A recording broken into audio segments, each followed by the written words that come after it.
20 men watched Bumpy Johnson catch a rat in his crew. Harlem Barbershop. 1962. Marcus Squeaky Williams sat in that chair still breathing. 7 minutes later, no blood, no body, no witness ever spoke again. 50 years of silence. What did Bumpy do that made 20 men fear memory more than the FBI? More than death itself? The scissors made the only sound worth hearing. Metal on hair, steady as a heartbeat. While Duke Ellington bled through the radio static at Charlie's barbershop.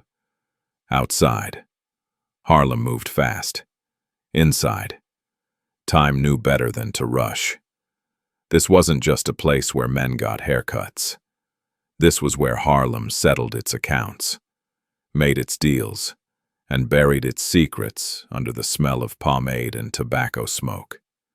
Dr. Raymond Clark sat by the window, pretending to read yesterday's paper.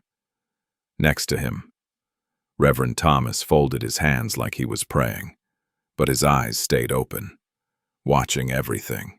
Leon the taxi driver leaned against the checkerboard table, moving pieces he wasn't really playing.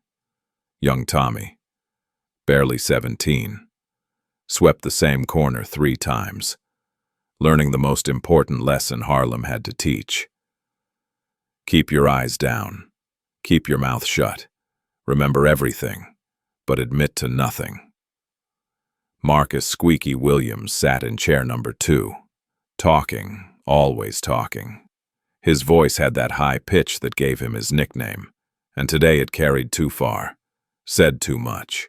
He talked about shipments that hadn't arrived yet. He talked about meetings that hadn't happened. He talked like a man who forgot that in Harlem. The walls had better memory than most people wanted to believe. Charlie worked the clippers across Squeaky's neck, steady and professional, but his jaw tightened. The other men in the shop shifted weight from one foot to the other. Nobody said anything. Nobody had to. The temperature in the room had dropped 10 degrees, and it had nothing to do with the broken heating. At exactly 3:22 in the afternoon, the door opened, not pushed, not shoved, just opened. Smooth and certain, like it had been expecting someone. Illinois Gordon stepped inside and didn't move any further. He was a big man, the kind of big that didn't need to prove itself. He didn't look at Squeaky. He didn't look at anyone specific. He just stood there, blocking the door, blocking the light, blocking the only way out of Charlie's barbershop. The scissors stopped. The radio seemed to understand it should lower its voice. Even the dust in the air knew to settle down and wait. Dr. Clark's newspaper didn't move for the next 40 seconds. Reverend Thomas's hands gripped each other tighter. Leon forgot which piece he was supposed to move next. Young Tommy's broom touched the floor but didn't sweep. Illinois didn't say a word. He didn't have to. His presence said everything that needed saying. Charlie set down his clippers. Carefully, like they might explode if handled wrong. He stepped back from chair number 2. Squeaky's eyes went to the mirror, then to Illinois, then to the door that Illinois's body had turned into a wall. His mouth opened, but nothing came out, for the first time anyone could remember. Squeaky Williams had run out of words. "Gentlemen," Illinois finally said, his voice low and smooth as good bourbon. "Mr. Johnson would like to have a word with everyone here. Right here. Right now. Nobody leaves. Nobody makes a phone call. We wait together like the good neighbors we are." The room understood. In Harlem, some invitations weren't invitations at all. They were statements of fact. They were previews of consequences. They were the moment when everyone in the room realized they were about to become witnesses to something they would spend the rest of their lives trying to forget. Young Tommy would later tell his own son, 40 years after that day, that he learned everything he needed to know about power in those 7 minutes of silence. Real power doesn't shout. It doesn't threaten. It just stands in the doorway and waits for everyone else to understand what's about to happen next. The first time it happened, Bumpy Johnson thought it was luck. Bad luck, but just luck. The federal agents showed up at the warehouse on 142nd Street 30 minutes before the shipment arrived. They had the right address. They had the right time. They had the right names. But they didn't have enough evidence to make anything stick. So they left with their cameras and their notepads and their knowing smiles. The second time felt different. A meeting that only 5 people knew about suddenly had federal cars parked across the street. The third time, agents were waiting at a location that Bumpy himself had only decided on 2 hours earlier. That wasn't luck anymore. That was information. Fresh information. Inside information. The kind that could only come from someone close enough to hear Bumpy's thoughts before he finished thinking them. Bumpy sat in his office above the club on Lenox Avenue, watching smoke curl up from his cigar. He had survived wars that killed better men. He had outlasted bosses who thought they were smarter. He had built an empire in Harlem by understanding one simple truth that most people died learning. The most dangerous enemy isn't the one pointing a gun at your face. It's the one standing behind you, whispering your plans into the wrong ears.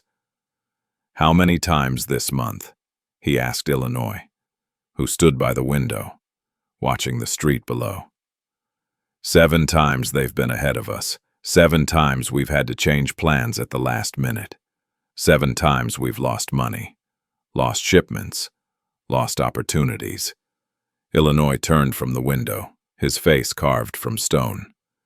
Someone is talking, and they're talking regular, not just once, not just about one deal. They know the pattern.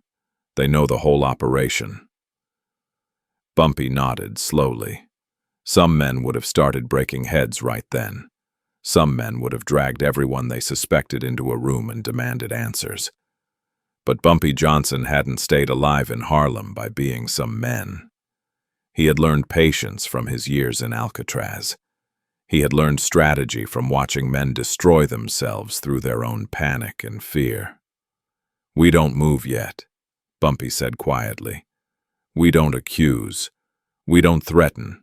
We don't change anything about how we operate. We just watch. We watch who gets nervous when they shouldn't be nervous. We watch who asks questions they already know the answers to.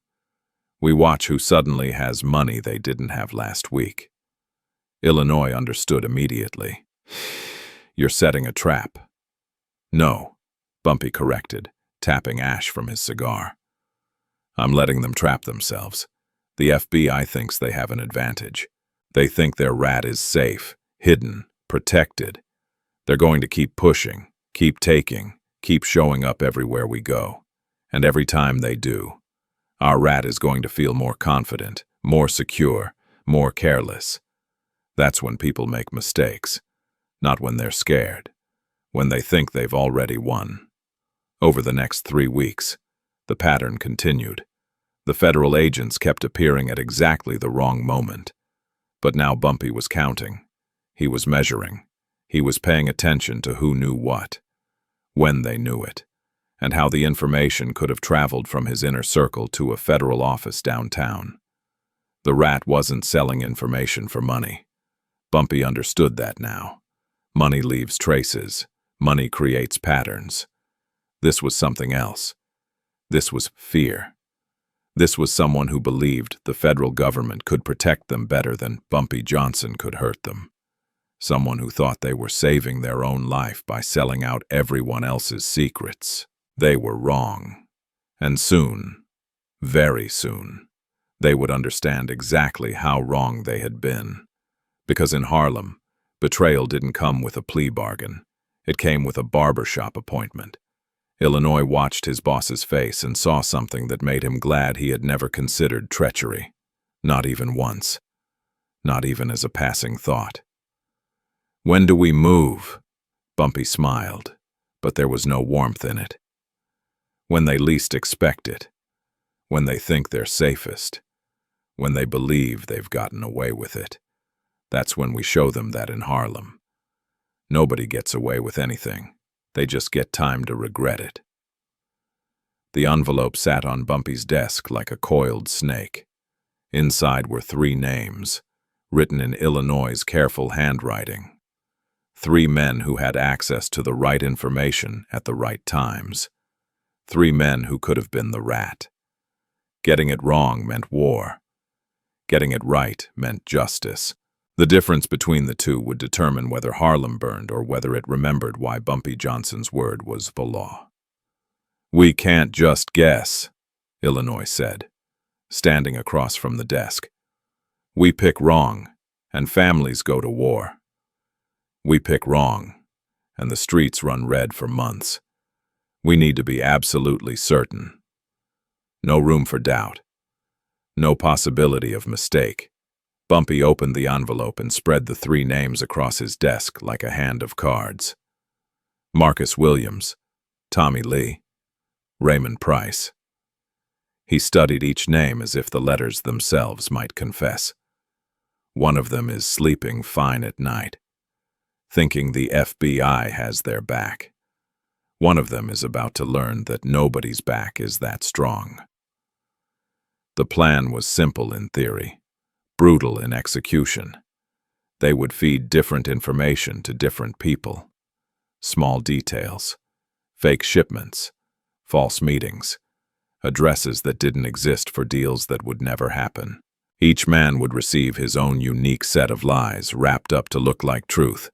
Then they would wait. They would watch.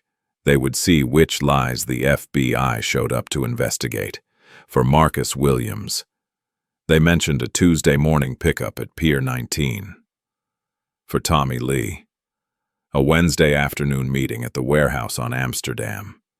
For Raymond Price, a Thursday night delivery at the garage behind the church on 125th. 3 different stories. 3 different traps. Only one would spring shut on the right rat. But information alone wasn't enough. Bumpy knew that nervous men made mistakes, and he needed his rat nervous. He needed him checking over his shoulder. He needed him changing patterns. He needed him doing all the little things that guilty men do when they think justice is getting close. "Watch their hands," Bumpy instructed Illinois. "A man who's hiding something can't keep his hands still. He'll wipe them on his pants when they're not sweaty. He'll touch his face when nobody's talking about anything that matters. His body will confess before his mouth ever considers it."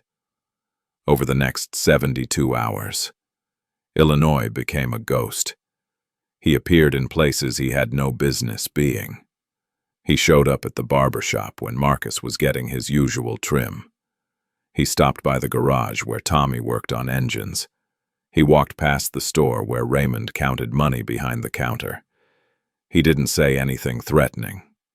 He just looked, just watched, just let his presence ask all the questions his mouth never formed. Marcus Williams started wiping his hands every 15 minutes. His usual flood of conversation dried up to a trickle. He changed his route home 3 times in 1 week, taking streets he'd never taken before, doubling back on corners, checking reflections in store windows like a man being hunted. Tommy Lee stayed steady. His routine never shifted. His hands never shook. He looked Illinois in the eye every time they crossed paths, nodded respectful but unafraid, and went about his business like a man with nothing heavier on his conscience than what he'd eat for dinner. Raymond Price got quieter. He asked questions he'd never asked before. "You heard anything about federal raids? You heard anything about who they might be looking at?" Questions that innocent men don't need to ask, because innocent men aren't preparing exit strategies. By Thursday afternoon, the pattern was clear. The FBI had shown up at Pier 19 on Tuesday morning, exactly when they'd told Marcus there would be a pickup. Wednesday afternoon, federal cars had been spotted near Amsterdam, watching the warehouse that only Tommy Lee knew about. Thursday night came and went, and nobody appeared near the church on 125th because nobody had told Raymond about a delivery that was never planned. Bumpy sat in his office, the evidence laid out like a mathematical proof. Marcus Williams had wiped his hands 47 times in 3 days. He had changed his route home. He had asked questions about things nobody had mentioned to him, and most importantly, the FBI had followed his information like bloodhounds following a scent. "It's Squeaky," Illinois said, using the nickname that would soon become an epitaph. "Marcus Williams is our rat. Not gambling debts, not money problems. His mother. The FBI has something on his mother. Threatened her with charges. Promised to drop everything if he cooperated. He thought he was saving her. Instead, he's been killing himself one whispered secret at a time." Bumpy nodded slowly, feeling something almost like pity. But not quite. Fear makes men do desperate things. But desperation doesn't excuse betrayal. It just explains it. And explanation doesn't change what happens next. Bumpy Johnson sat across from Marcus Squeaky Williams at the back table of Small's Paradise on a Monday afternoon, exactly 48 hours before everything would come crashing down. The jazz trio played soft in the corner, giving them privacy through volume rather than silence. Bumpy ordered 2 whiskeys, pushed one across the scarred wood table, and leaned back in his chair like a man discussing nothing more serious than the weather. "I need you to handle something for me." "Marcus," Bumpy said, his voice casual, almost friendly. "Wednesday morning, early. There's a shipment coming into Pier 47 down by the water where we used to run the Thursday operations. I need someone I can trust to be there. Make sure everything arrives intact. Count the merchandise, and report back to me personally. Nobody else. Just you and me on this one." Marcus's hand trembled slightly as he lifted his glass. Just slightly. Just enough. Just, Pier 47. "I thought we stopped using that location after the federal raid last summer. I thought you said that Pier was too hot now. Too much attention from the authorities who've been watching the waterfront." Bumpy smiled, noting how Marcus asked questions he shouldn't need to ask, how he was already building his report to his federal handlers in his mind. "That's exactly why we're using it again. They think it's too hot. They think we think it's too hot. That's what makes it perfect. Sometimes the best hiding place is the one everybody already searched and found nothing worth their time." They talked for another 20 minutes about details that didn't matter. Times that would never come. Merchandise that didn't exist. Marcus soaked it all up like a sponge, his high-pitched voice asking careful questions. His mind already racing toward the nearest telephone where he could pass this golden information to the agents who thought they owned him. 48 hours. That's all Bumpy needed. 48 hours for Marcus to feel confident. 48 hours for the FBI to scramble their resources. 48 hours for a lie to walk itself into the light and prove itself true through the shadows it cast. Tuesday night, Illinois sat in a car 3 blocks from Marcus Williams's apartment, watching. At 11:17, Marcus left his building, walked 2 blocks east, and entered a phone booth on the corner of Lenox and 134th. He stayed inside for exactly 4 minutes and 30 seconds. Illinois didn't need to hear the conversation. The federal agents circling Pier 47 like sharks the next morning would do all the talking necessary. Wednesday arrived cold and gray. Dawn broke over the East River like a scar opening across the sky's face. Bumpy stood on the roof of a warehouse 4 blocks from Pier 47, binoculars in hand, watching the show he'd written, directed, and produced. Illinois stood beside him, silent, patient, a witness to the final confirmation they needed. At 6:45 in the morning, exactly 15 minutes before the shipment Marcus believed in was scheduled to arrive, the first federal car appeared, then another, then 6 more. They didn't try to hide. They didn't need to.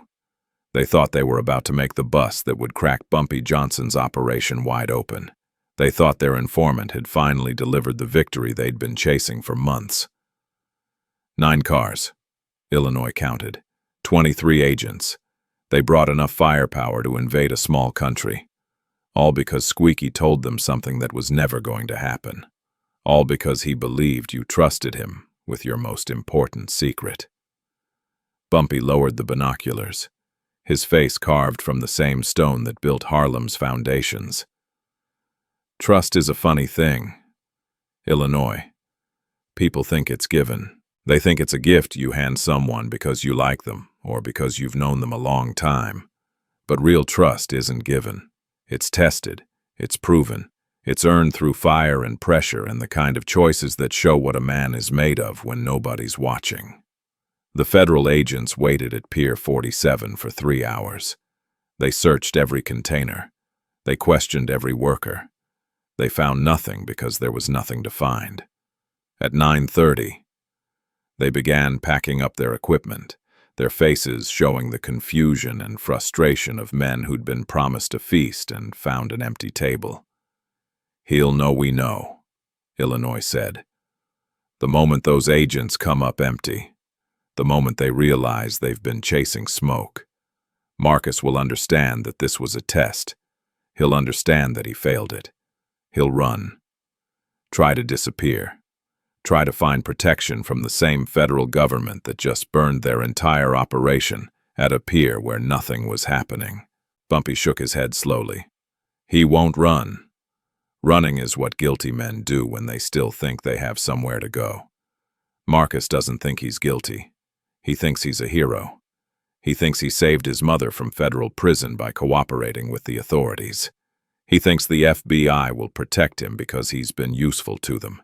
He thinks tomorrow will come the same way yesterday did. The sun climbed higher, burning through the morning fog. Down at the pier, the last federal car pulled away, carrying agents who would return to their offices and write reports about faulty intelligence and unreliable informants. They would never write about how they'd been played, how they'd been used to confirm exactly what Bumpy Johnson needed confirmed. Truth doesn't require confession. It doesn't need a signed statement or a recorded admission. Truth proves itself through action and consequence. Truth shows itself in federal agents standing on an empty pier, waiting for ghosts. Truth reveals itself in a man's trembling hands and careful questions and the phone calls he makes when he thinks nobody's watching. Marcus "Squeaky" Williams had confessed to everything without saying a single word. His betrayal was no longer suspicion. It was fact, witnessed by 23 federal agents who would never understand they'd been the evidence in a trial that had already reached its verdict. Bumpy turned away from the river, from the pier, from the theater of his own making. "Tell Charlie to expect us tomorrow afternoon. Tell him to make sure chair number 2 is available. Tell him to make sure all the regular customers are there. This isn't something that happens in darkness. This happens in daylight, in front of witnesses, in front of everyone who needs to remember what betrayal costs in Harlem." Most people thought Marcus Williams sold out Bumpy Johnson for money. That's what made sense. That's what the streets whispered. Money was simple. Money was clean. Money was the reason men betrayed each other in every story anyone had ever heard. But Bumpy Johnson hadn't survived 2 decades in Harlem by believing simple stories or accepting clean explanations. He knew that the deadliest motivations were always the ones wrapped in love. 3 weeks before the pier operation, before the countdown began, before Marcus's fate was sealed in invisible ink, Bumpy had made a quiet visit to Federal Plaza downtown. Not the kind of visit that involved lawyers or warrants or anything official. Just a conversation between one professional and another. The kind that happened in the shadows between what the law permitted and what justice required. Agent Richard Morrison sat behind his government-issued desk, his tie too tight and his face too pale for a man who claimed to be winning the war on organized crime.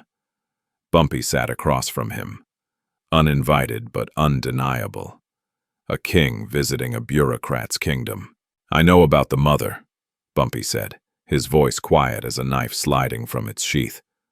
Morrison's jaw tightened, his hands flattened on the desk, trying to project authority his eyes couldn't support. "I don't know what you're talking about. I don't discuss ongoing investigations with subjects of federal interest. You shouldn't even be in this building without your attorney present to advise you." "Eleanor Williams," Bumpy continued, ignoring the agent's protest like it was smoke dissipating in wind. 63 years old, works as a seamstress, pays her taxes on time, goes to church every Sunday morning, never even had a parking ticket. But somehow, 3 months ago, federal agents showed up at her door with questions about money laundering, about hiding her son's income, about being an accessory to racketeering. Strange, isn't it, how a woman who's never broken a law in her life suddenly becomes interesting to the federal government right around the same time you start getting fresh information about my operations? Morrison's face flushed red, anger mixing with something that might have been shame if he'd had enough conscience left to recognize it. "If you're suggesting that the federal government would manufacture charges against an innocent woman to pressure her son into cooperation, then you're accusing us of serious misconduct. That's a dangerous accusation to make without evidence." Bumpy leaned forward, his eyes holding Morrison's like a snake hypnotizing its prey. "I'm not accusing you of anything, Agent Morrison. I'm telling you what you already did. You put a mother in a room and told her she was going to prison unless her son helped you destroy me. You made a woman who raised her boy to be honest choose between her freedom and her child's soul. You turned a seamstress into a weapon and Marcus into your puppet." The silence that followed lasted 17 seconds. Morrison finally looked away, found something fascinating about the water stain on his ceiling. Even if any of that were true, even if we had used family pressure to develop a confidential informant, which I'm not confirming, what exactly do you think you can do about it? You think you can threaten a federal agent? You think you can walk into this building and make demands? "I don't make demands," Bumpy said, standing slowly, adjusting his coat with the care of a man who had all the time in the world and none of the patience. "I solve problems. Eleanor Williams' charges disappeared this morning. A very expensive attorney filed motions that your office won't contest. The evidence you manufactured has been exposed as the fantasy it always was. By tomorrow, she'll receive a written apology from the Justice Department for the misunderstanding." Morrison shot to his feet, his face now purple with rage and confusion. "That's impossible. Those charges were sealed. How did you even know about them? How did you get access to sealed federal documents? Who the hell is feeding you information from inside our office?" Bumpy smiled, thin and cold as a razor's edge. "You're not the only one who can turn someone's love into leverage, Agent Morrison. The difference is, I don't pretend it's justice when I do it. I don't wrap betrayal in a flag and call it patriotism. I'm honest about what I am. That's more than you can say." He walked to the door, then paused, his hand on the knob. "Marcus doesn't know yet. He's still reporting to you, still feeding you information, still thinking his cooperation is keeping his mother safe. But it's not. She's already safe. She was safe the moment I decided she would be, which means everything he's done since then, every secret he's sold, every piece of trust he's broken, has been for absolutely nothing." The door closed behind him, leaving Morrison standing in his office, understanding too late that he'd been playing checkers while Bumpy Johnson was playing chess 3 moves ahead. The federal agent reached for his phone, knowing he needed to warn Marcus, knowing he needed to pull his informant out before Bumpy's retribution arrived. But the phone line was dead. Not broken. Not damaged. just dead, disconnected by someone who understood that the best way to catch a rat was to cut off its escape route before it even knew the trap had been sprung. Back in Harlem, Eleanor Williams received a phone call from her lawyer, a man she'd never hired but who'd been paid more than she'd earned in 5 years. The charges were dropped. The investigation was closed. She was free. She wept with relief, not knowing that her freedom had just purchased her son's death warrant. Marcus continued reporting to the FBI, continued passing information, continued believing his betrayal was noble sacrifice. He didn't know his reason had been erased. He didn't know his mother was safe. He didn't know that every conversation he had with federal agents was now pointless theater in a play that had already reached its final act. When motivation disappears, betrayal transforms from survival into choice. When fear is removed, treachery becomes pure selfishness. Marcus Williams had started as a frightened son trying to protect his mother. But now, without knowing it, he was just a traitor. Nothing more, nothing less. And in Bumpy Johnson's Harlem, there was only one punishment for that. Thursday afternoon arrived wearing the face of any other Thursday. The sun hung lazy over Harlem, casting long shadows across streets that had seen every kind of drama, every type of justice, every variation of consequence. Charlie's Barbershop opened at 1 o'clock. Same as always. The radio played Billie Holiday. The checkerboard sat waiting for its next game. Everything looked normal because Bumpy Johnson understood that the most effective punishments were the ones that arrived disguised as ordinary days. Dr. Raymond Clark came in first, at 1:15, settling into his usual spot by the window with his usual newspaper. He didn't have an appointment. He didn't need a haircut. But he'd received a phone call that morning, brief and polite, suggesting that his presence at the barbershop this particular Thursday afternoon would be appreciated. In Harlem, when Bumpy Johnson appreciated something, wise men made sure to provide it. Reverend Thomas arrived at 1:23, taking his seat near the magazines. Leon the taxi driver walked in at 1:28, nodding to Charlie but saying nothing. Young Tommy came through the door at 1:31, his broom already in hand even though the floor didn't need sweeping. One by one, they filed in. The mechanics, the shop owners, the men who kept Harlem running. 20 witnesses, assembled like a jury that hadn't been told what trial they were about to observe. Marcus "Squeaky" Williams arrived at 1:45, right on time for his regular Thursday appointment. He'd been coming to Charlie's every Thursday for 6 years. Same chair, same time, same small talk about weather and sports and nothing that mattered. He walked through the door expecting scissors and conversation. He found something else entirely. Illinois Gordon stood inside. Same position as before, same blocking of the exit. But this time, 2 more of Bumpy's men flanked the corners. Not threatening, not aggressive, just present, just watching, just making sure everyone understood that this afternoon, the barbershop had transformed into something more than a place where men got groomed. Marcus's eyes went wide, darting from face to face, counting witnesses, measuring distance, calculating odds that were already long past calculation. His voice came out high and strained, living up to his nickname in ways that would have been funny in any other context. "What is this? What's going on here? I have an appointment. Charlie, you know I come in every Thursday at this exact time for my regular trim." Charlie didn't answer. He stood beside chair number 2, clippers in hand, face neutral as a mask. The room held its breath. The radio seemed to lower its volume out of respect for what was coming. Even the dust motes in the afternoon sunlight paused their endless dance. Bumpy Johnson walked in at 1:47, not rushed, not dramatic, just walked in like a man entering his own living room. comfortable and certain. He wore a dark suit, perfectly pressed. His shoes gleamed. His hat sat at the angle of a man who'd never questioned his right to sit in judgment. He looked at Marcus for a long moment, then turned to address the room.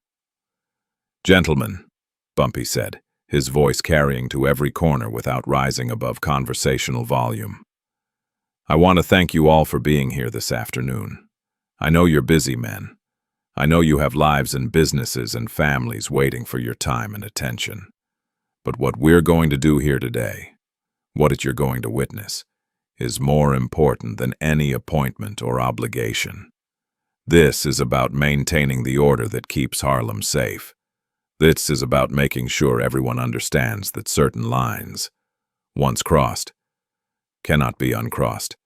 He turned back to Marcus, who had backed against the wall, his usual flood of words dried to nothing. "Sit down. Marcus, Charlie's going to give you that haircut you came for. We wouldn't want to break tradition just because of unpleasant business that needs addressing." Marcus's legs moved on their own, carrying him to chair number 2 like a condemned man walking to his execution. He sat.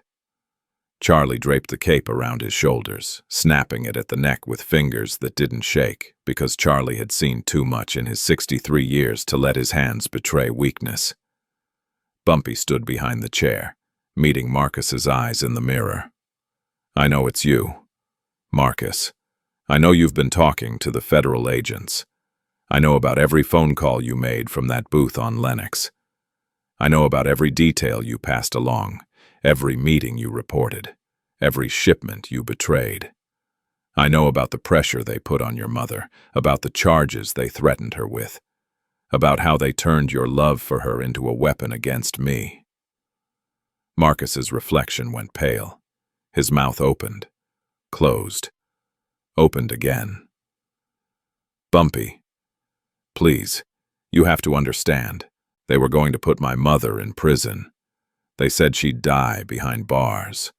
They said I could save her by cooperating. What was I supposed to do? What choice did I have when they threatened the woman who gave me life?" "You had the choice to come to me," Bumpy replied, his voice soft as silk, sharp as broken glass. "You had the choice to tell me your mother was in trouble.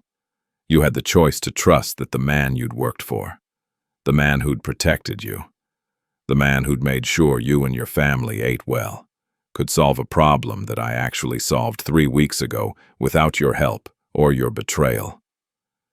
The room absorbed this information like a sponge soaking up blood. Every witness understood simultaneously. The mother was safe. The reason was gone. The betrayal had been pointless. "Your mother is free. Marcus," Bumpy continued, each word landing like a hammer on a nail. "The charges disappeared. The investigation ended. She's home right now, probably cooking dinner, probably thanking God that her troubles are over. But you didn't know that, did you? You kept talking to the FBI, kept passing information, kept betraying everything and everyone. Not because you had to, just because you'd already started and didn't know how to stop." Marcus began to cry, tears running down his face, his high voice breaking into sobs. "I'm sorry. God help me. I'm so sorry. I didn't know. They didn't tell me. I was just trying to protect her. Please, Bumpy. Please. I'll do anything. I'll make it right somehow." Bumpy shook his head slowly. "There's no making this right, Marcus. There's only accepting what comes next. You taught the FBI things they had no business knowing. You put 20 families at risk. You violated the only law that matters in Harlem: keep the family business in the family. And now these 20 men are going to remember what happens when that law gets broken." He stepped back from the chair. Charlie's clippers stayed silent. No one moved. No one spoke. The silence stretched like a rope being pulled tighter and tighter until something had to break. What broke was Marcus's last hope that mercy was possible. "There are punishments that don't need judges, Marcus. There are sentences that don't require courtrooms. There are verdicts that only need witnesses to remember them. Bumpy gestured to the 20 men surrounding them. These gentlemen are going to carry what happened here today for the rest of their lives. Not because I'm ordering them to, because they understand that in Harlem, some lessons have to be taught in front of everyone, so they only need to be taught once. The clock on Charlie's wall read 1:53 when Bumpy nodded to Illinois. What happened in the next 7 minutes would never be spoken about in detail, never written down in police reports, never documented in any file that federal agents could subpoena. But every man in that barbershop would carry those 7 minutes in his bones until the day he died. Illinois moved first, his footsteps deliberate on the worn linoleum floor. The sound was louder than it should have been, each step echoing like a countdown. Marcus tried to stand, but Charlie's hand pressed down on his shoulder, firm but not violent, holding him in the chair with the kind of pressure that communicated everything without saying a word. The barber's face remained expressionless, professional, like he was simply ensuring his customer stayed still for a proper haircut. "Please," Marcus whispered, his voice barely audible above the radio that still played Billie Holiday in the background. "Please, I have a daughter. She's only 7 years old. She needs her father. Whatever you're going to do, whatever punishment you think I deserve, please think about her growing up without me." Bumpy circled the chair slowly, his shoes making soft sounds against the floor.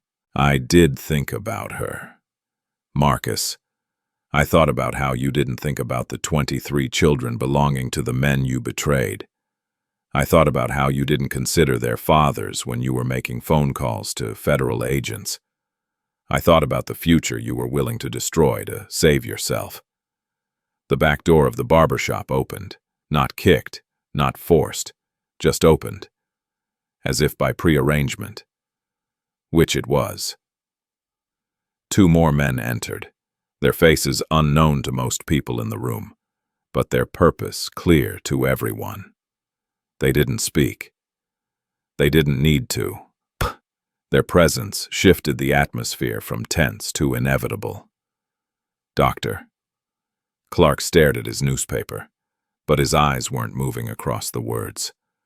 Reverend Thomas's hands gripped each other so tight the knuckles went white.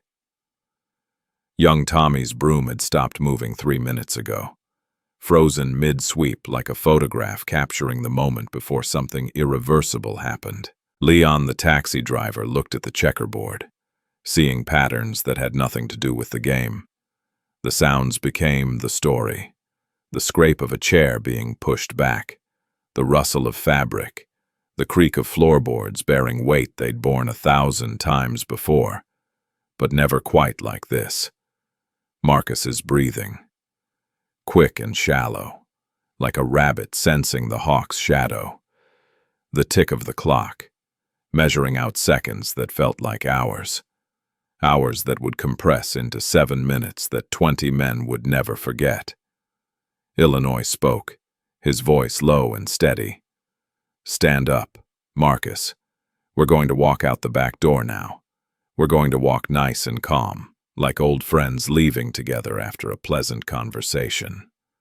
You're going to keep your hands where we can see them. You're not going to say another word. You're not going to look at anyone in this room. You're just going to walk." Marcus stood, his legs shaking so badly that Illinois had to support his elbow to keep him upright.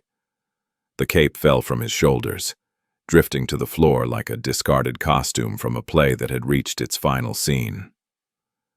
His eyes swept the room one last time, landing on each witness, silently begging for intervention that would never come.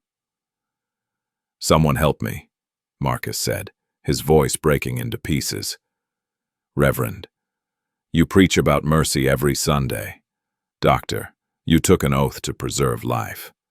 Charlie, we've known each other for 6 years. Somebody please say something. Somebody please tell him this is wrong." No one moved. No one spoke. The silence was absolute, complete. A wall built from 20 men's understanding that this wasn't murder. This was law. This was order. This was the consequence that kept Harlem from tearing itself apart. They were witnesses to justice, not accessories to crime. The difference was thin as paper, but solid as steel. Bumpy walked to the front window, looking out at the street where life continued its normal rhythm. People walked by with shopping bags. Children played on stoops. A bus rumbled past, heading uptown. The world outside kept turning, indifferent to the reckoning happening inside Charlie's barbershop. "This is what betrayal costs, Marcus," Bumpy said without turning around. "Not just for you, for everyone who might consider following your path. These 20 men are going to remember this day forever. They're going to remember what happens when someone forgets that in Harlem. Loyalty isn't optional, it's survival. And their memory is going to keep this neighborhood safer than any police force ever could." Illinois guided Marcus toward the back door, each step slow and ceremonial. The two silent men flanked them, creating a human corridor with no escape. Marcus's feet moved mechanically, his body going where it was directed even as his mind screamed for some other outcome, some different ending to a story that had been written the moment he first dialed the FBI's number. At the threshold, Marcus turned back one final time. His eyes found Bumpy's reflection in the mirror. "My mother," he said. "At least tell me you were telling the truth about my mother. Tell me she's really safe. Tell me this wasn't all for nothing." Bumpy turned from the window, meeting Marcus's gaze across the room. "Your mother is safe, Marcus. I promised you that. And unlike you, I keep my promises. She'll live a long life, never knowing what you did, never understanding what you cost. That's my gift to her. But you're going to understand everything right up until the moment you don't understand anything anymore." The back door closed with a sound like a book snapping shut. Marcus "Squeaky" Williams walked out of Charlie's barbershop at exactly 2 o'clock on a Thursday afternoon. The radio kept playing. The clock kept ticking. The sun kept shining through the front window. Everything continued exactly as it had before. Except now there was an empty space where a traitor had been, and 20 men who would carry the weight of what they'd witnessed for the rest of their natural lives. Bumpy stood in the center of the room, looking at each witness individually. "What you saw here today doesn't leave this room. Not to your wives, not to your children, not to your priests or your doctors or your dearest friends. What happened here is between us and God, and even He might want to forget it. But you won't forget. You can't forget, and that inability to forget is what's going to keep you honest, keep you loyal, keep you alive." The 20 men nodded, one by one, accepting the burden of knowledge that would grow heavier with each passing year. They had witnessed something that couldn't be undone, seen something that couldn't be unseen, understood something that couldn't be misunderstood. 7 minutes had passed. One man had disappeared, and silence had become the most valuable currency in Harlem. Agent Richard Morrison sat in his federal office 3 days after Marcus Williams missed his scheduled check-in. The phone on his desk had become an enemy, silent and accusatory, refusing to ring with the information he desperately needed.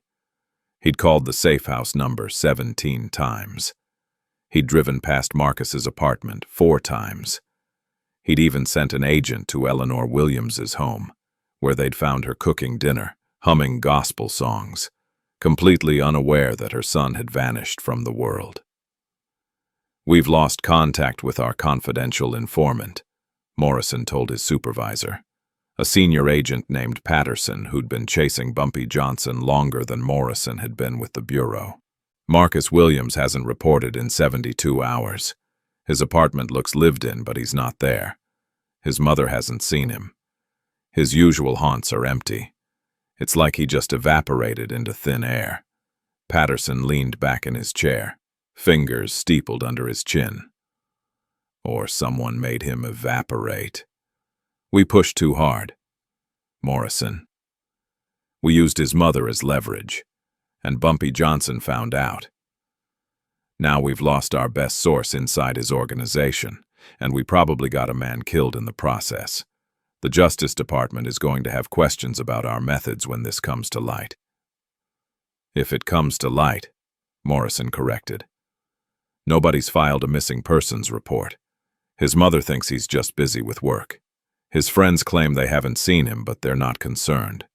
There's no body, no crime scene, no evidence of foul play. Just an absence where a person used to be. We can't investigate a disappearance that nobody except us seems to think happened. The FB. I opened a file. They conducted interviews. They put pressure on known associates of Bumpy Johnson. They got nothing. Not because people didn't know what happened to Marcus Williams, but because the 20 men who did know had made a collective decision that was stronger than any legal obligation, more binding than any oath sworn in court. Dr. Raymond Clark continued his medical practice, treating patients with the same gentle competence he'd always shown. When federal agents appeared at his office asking about Marcus Williams, he looked them straight in the eye and said he barely knew the man. Maybe saw him at the barbershop once or twice. Couldn't remember the last time their paths crossed. His hands didn't shake when he said it. His voice didn't waver. The lie came out smooth as medicine, professional and practiced. Reverend Thomas stood in his pulpit the following Sunday and preached about loyalty, about keeping counsel, about the bonds that hold communities together when outside forces try to tear them apart. Federal agents sat in the back pew, listening, watching, hoping for some slip or indication. The Reverend met their eyes and smiled, welcoming them to his church, inviting them to find grace and redemption. He never mentioned Marcus Williams. His sermon contained no confession. Leon, the taxi driver, picked up a federal agent on 125th Street 2 weeks after the barbershop incident. The agent asked casual questions during the ride, probing for information about local gossip, neighborhood rumors, anything unusual that might have happened recently. Leon talked about baseball, about the weather, about his daughter's upcoming wedding. He dropped the agent at his destination, accepted his fare, and drove away without ever acknowledging that he'd witnessed anything worth remembering. Young Tommy grew up carrying 7 minutes in his chest like a stone. He got married. He had children. He taught his son how to sweep a floor properly, how to keep your eyes down and your mouth shut, how to understand that sometimes the most important lessons come from what you don't say. When his grandson asked him 30 years later if he'd ever seen anything scary in his life, Tommy looked at the boy and said that fear was something you learned to live with, not something you talked about. The silence spread like roots underground, invisible but unbreakable. Wives wondered why their husbands seemed distant for a few weeks after that Thursday in March. Children sensed something heavy in their father's bearing, some weight that hadn't been there before. But no one asked direct questions because Harlem had taught them that some answers were more dangerous than ignorance. Marcus Williams's name began to fade from conversations. His mother kept his room exactly as he'd left it for the first 6 months, then slowly began putting his things in boxes, accepting what she'd never admit out loud. His daughter grew up with fragments of memory, images of a father who'd disappeared like morning mist. She'd ask her grandmother what happened, and Eleanor would say he'd gone away on business and never come back, which was true in every way that mattered. The FBI file remained open for 3 years before being transferred to inactive status. No new leads, no new information, no resolution.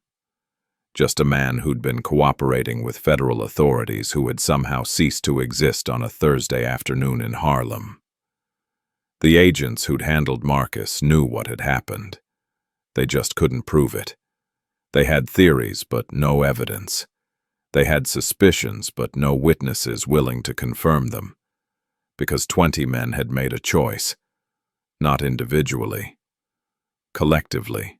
They had looked at each other in that barbershop, understood what they'd witnessed, and decided that some things were more important than legal obligation.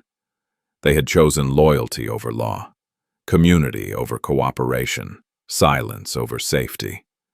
And that choice bound them together more tightly than blood or marriage or any contract written on paper. Illinois walked into the barbershop 4 weeks later for his usual trim.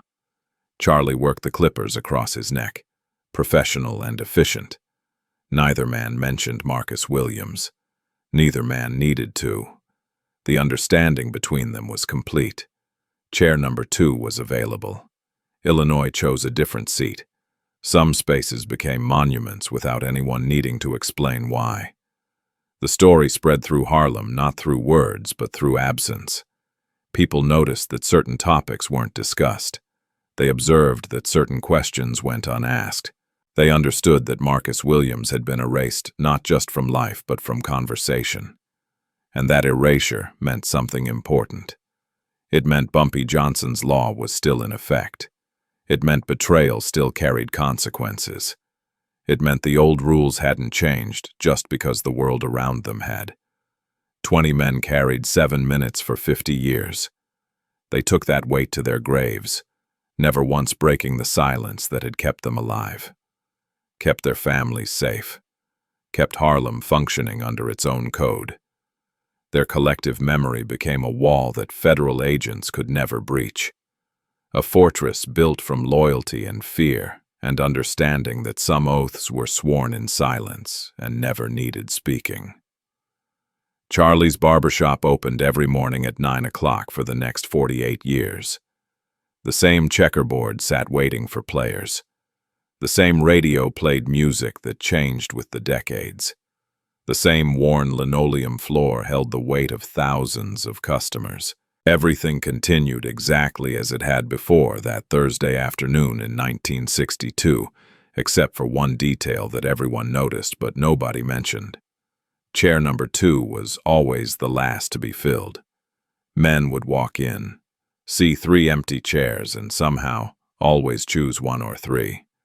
They'd wait for those chairs rather than sit in number 2, even when they were running late, even when Charlie offered it explicitly.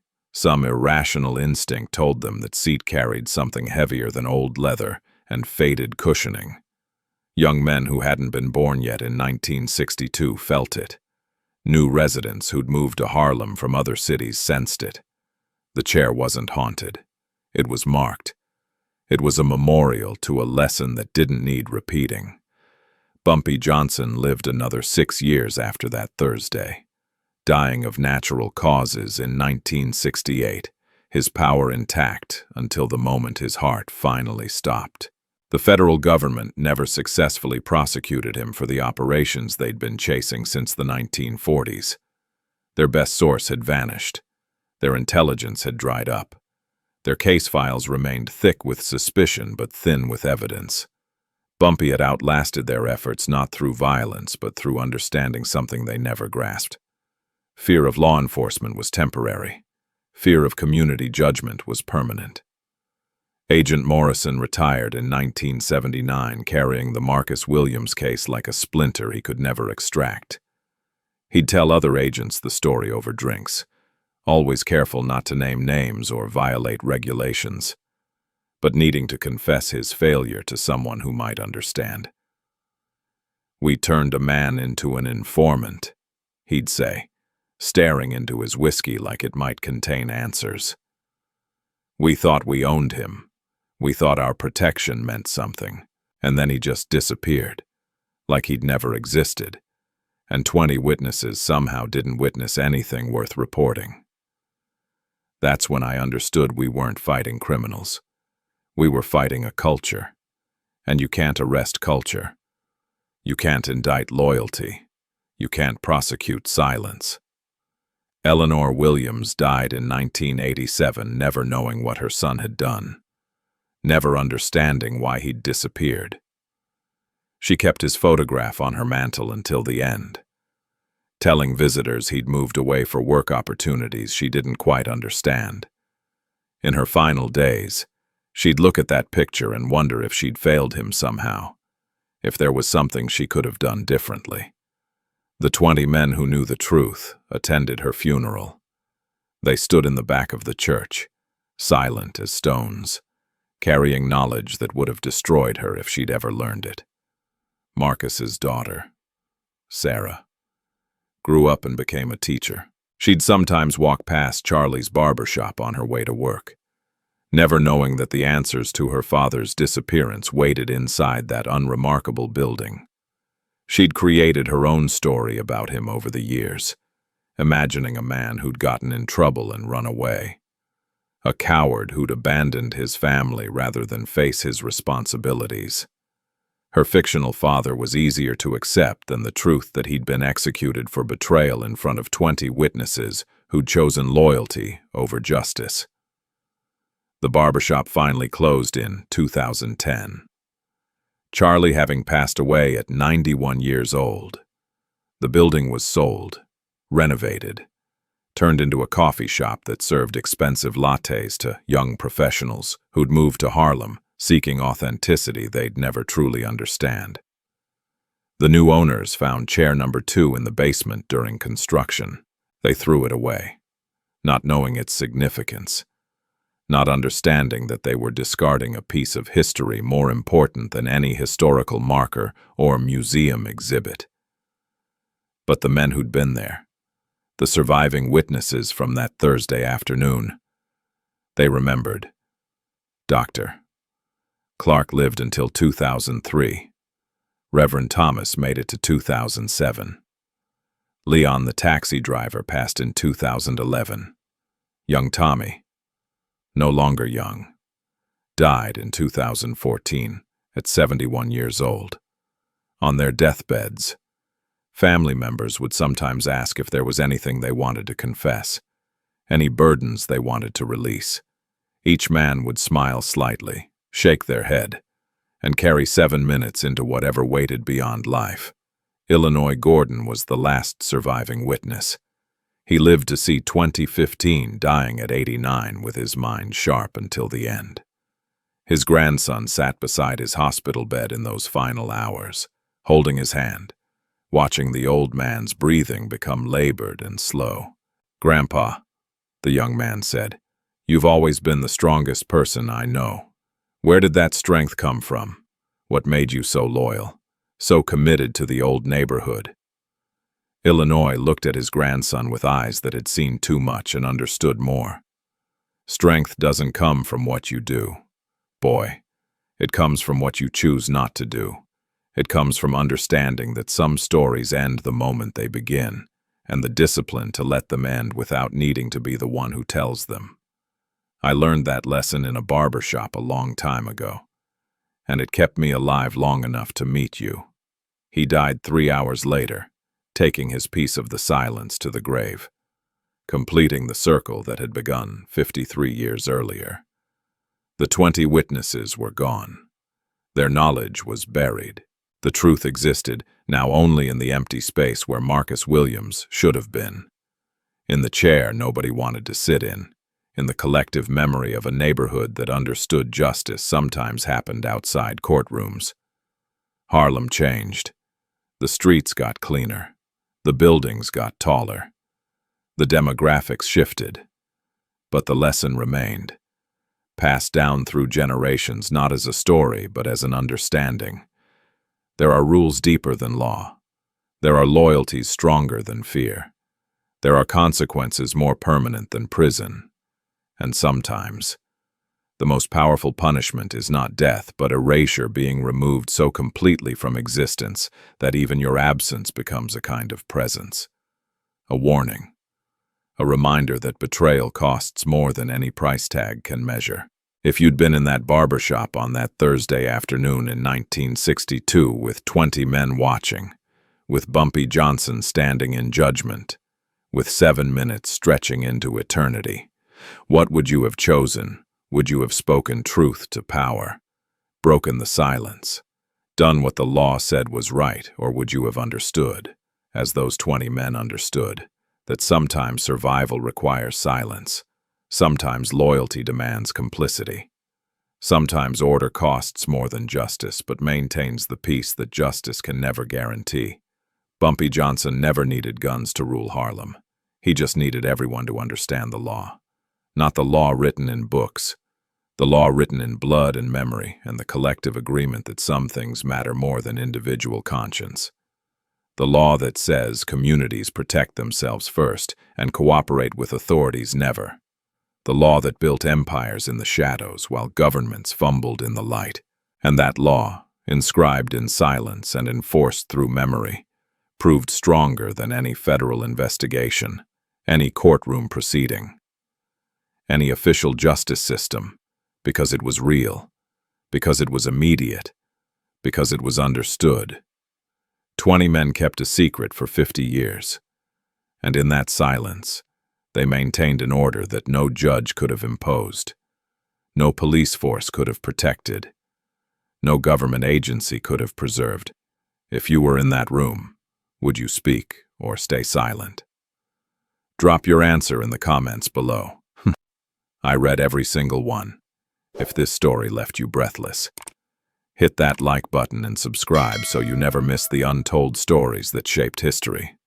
Tomorrow, we're uncovering another secret the powerful never wanted revealed. Same time, same place. Don't miss it.